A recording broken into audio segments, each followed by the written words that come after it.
Un homme de 62 ans nommé Edwin Robinson était complètement aveugle, jusqu'à ce qu'un éclair le frappe. Et oui. Et pour une raison qui défie toute logique, ce phénomène qui aurait dû l'envoyer directement au cimetière lui a permis de recouvrer la vue. Attendez, quoi? Tout a commencé en 1971.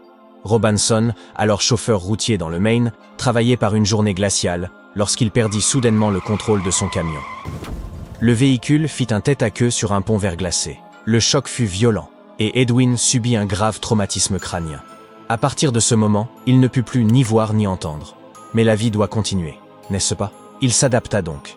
Il apprit le braille, commença à utiliser une aide auditive et fit de son mieux pour s'adapter à sa nouvelle vie. 9 ans plus tard, en juin 1980, quelque chose d'incroyable se produisit.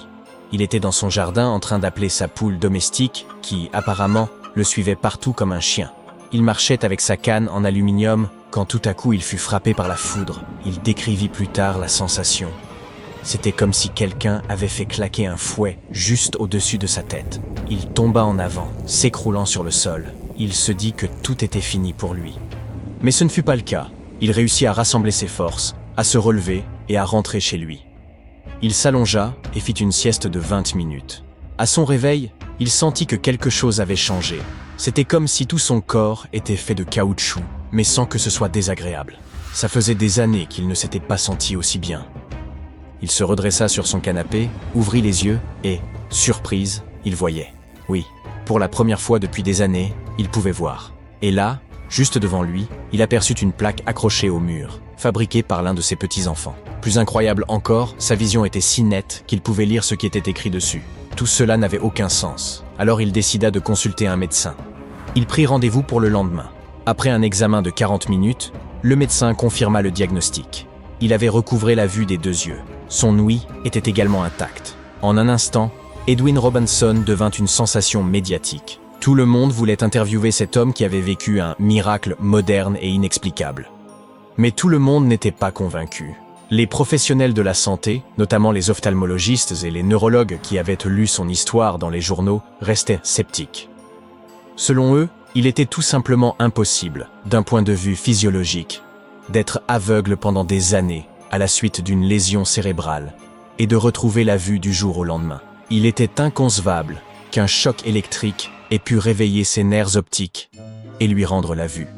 C'est pourquoi, pour beaucoup, la seule explication logique était qu'il avait simulé sa cécité et qu'il avait, pour une raison quelconque, soudainement décidé qu'il voulait revoir. Nous ne savons pas s'il a menti ou non. Mais la vérité est que personne n'a jamais pu expliquer complètement ce qui est arrivé à Robinson ce jour-là. Statistiquement, les chances d'être frappé par la foudre au cours d'une année sont inférieures à 1 sur 1 million. Mais si cela vous arrive, ne paniquez pas. Vos chances de survie sont assez élevées. Les statistiques montrent qu'environ 90% des victimes de la foudre survivent. Et, tout comme Robinson, elles ont souvent une histoire incroyable à raconter. Prenez, par exemple, le cas de la chef Meg Howarth. Elle était assise avec un ami sur le sable mouillé de Venice Beach, à Los Angeles. Ils avaient remarqué qu'un orage approchait, mais il semblait encore assez loin et le ciel au-dessus d'eux n'était couvert que de quelques nuages sombres. Ils décidèrent donc de ne pas bouger. Mais soudain, le temps changea brutalement. Un violent orage éclata et ce fut le chaos total. Les gens avaient peur, ils pleuraient et criaient. Et avant même que Meg Howarth ne comprenne ce qui se passait, boum, elle fut frappée.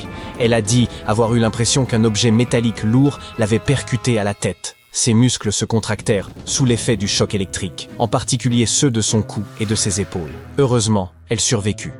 Cet événement eut des conséquences étranges. Pas tant sur le plan physique, mais elle jure avoir développé de nouvelles capacités à la suite de cet accident. C'était comme si ses sens s'étaient exacerbés. Tout, autour d'elle, semblait plus vivant. Les couleurs étaient les plus vives, les contours plus nets. Et elle pouvait ressentir ce qui se passait autour d'elle d'une manière qu'elle n'avait jamais connue auparavant. Par exemple, si un arroseur se mettait en marche dans un jardin voisin, elle pouvait le percevoir, comme si cela se passait à l'intérieur de son corps. Si un hélicoptère volait au-dessus d'elle, elle avait l'impression qu'il la traversait. Kimberly Crone, originaire de Forney au Texas, affirme également avoir développé une sorte de super-pouvoir après avoir été frappée par la foudre. En juin 2009, elle se tenait simplement devant l'évier de sa cuisine, une casserole à la main. Soudain, un orage éclata. Elle entendit 2 détonations puissantes, puis un énorme éclair traversa son plafond. L'éclair ricocha sur sa casserole et la frappa en pleine poitrine. Elle ne se souvient que de la douleur et d'une odeur de brûlé très prononcée. Elle a déclaré avoir eu l'impression que son corps était en feu au moment où le courant la traversait. Elle tomba à genoux et rampa jusqu'au salon, où son fils de 9 ans la trouva et appela les secours. Des années après cet événement traumatisant, elle ressentait encore des douleurs. Mais ce n'est pas tout. Elle avait développé une capacité unique. Elle pouvait désormais sentir quand un orage approchait. Que se passe-t-il réellement dans le corps humain lorsqu'il est frappé par la foudre? Immédiatement après, vous perdez connaissance. Beaucoup de gens pensent que les victimes de la foudre ont l'air grillées, comme dans les dessins animés. Certes, votre peau peut être brûlée, mais le véritable choc se produit à l'intérieur. La liste des complications est longue. Douleurs musculaires, maux de tête sévères, arrêt cardiaque, confusion et vertige. À long terme, les effets peuvent être désagréables. Les victimes souffrent souvent d'insomnie, de troubles de la mémoire et de sautes d'humeur.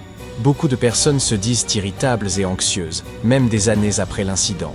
C'est tout à fait compréhensible. Un autre effet secondaire courant est l'apparition de lésions cutanées ayant la forme de fougères. On appelle ça des figures de Lichtenberg. Elles apparaissent généralement sur les pieds ou les jambes et sont causées par la rupture des capillaires sous la peau sous l'effet de la décharge électrique intense. Elles apparaissent souvent quelques heures après l'impact et ont tendance à disparaître en quelques jours. Si vous souhaitez éviter de vivre une telle expérience, vous pouvez prendre quelques précautions. Tout d'abord, si vous entendez le tonnerre, cela signifie que la foudre est suffisamment proche pour frapper. Mettez-vous à l'abri rapidement et restez à l'intérieur pendant au moins 30 minutes après le dernier coup de tonnerre. Si vous êtes surpris par un orage pendant que vous êtes dehors, évitez les champs ouverts, les collines, mais aussi les poteaux et les arbres. Ceux-ci attirent la foudre. Si vous ne trouvez pas d'abri, mettez-vous en position fétale, rentrez la tête et couvrez-vous les oreilles. Cela vous permettra de rester aussi bas que possible, tout en ayant un contact minimal avec le sol. Mais quoi que vous fassiez, ne vous allongez jamais à plat. Même si cela peut sembler plus sûr, cette position augmente vos risques d'être touché par les courants au sol. Enfin, éloignez-vous de l'eau. Qu'il s'agisse d'un lac, d'une piscine ou même d'une flaque, l'eau est un excellent conducteur d'électricité. Si vous êtes à l'intérieur lorsqu'un orage éclate, c'est une bonne nouvelle. Mais vous devez tout de même rester prudent. Débranchez vos appareils électroniques, car la foudre peut se propager à travers les systèmes électriques. Éloignez-vous des ordinateurs portables, des machines à laver, des sèche-linges et de tout autre appareil électroménager jusqu'à ce que l'orage soit passé. Et restez aussi à l'écart des murs et des sols en béton. En effet, dans les structures anciennes, l'électricité peut passer par les failles et les fissures. Ne vous tenez pas non plus près des fenêtres, car les vents violents peuvent briser les vitres et projeter des objets qui pourraient vous blesser. En résumé, lorsque le tonnerre gronde, mettez-vous à l'abri. Mais même à l'intérieur, restez vigilant.